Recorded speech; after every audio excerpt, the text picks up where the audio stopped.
নমস্কার। আজকে আমি আমাদের সবজি বাগানে চলে এসেছি গাজর তোলার জন্য। তো কিছু তুলে নিই।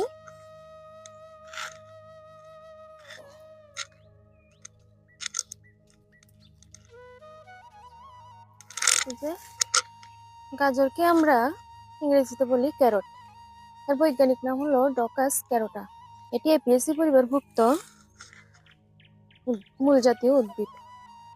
এই গাজরের মধ্যে প্রচুর পরিমাণে ভিটামিন ও ক্যারোটিন থাকে।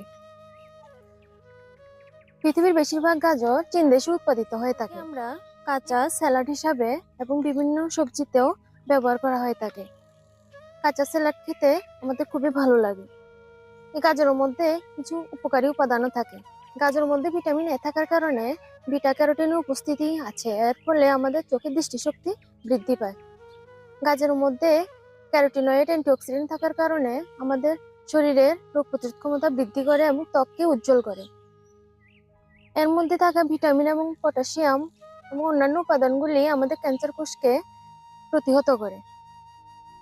এছাড়া ব্লাড সুগার নিয়ন্ত্রণে এই গাজরের ভূমিকা রয়েছে।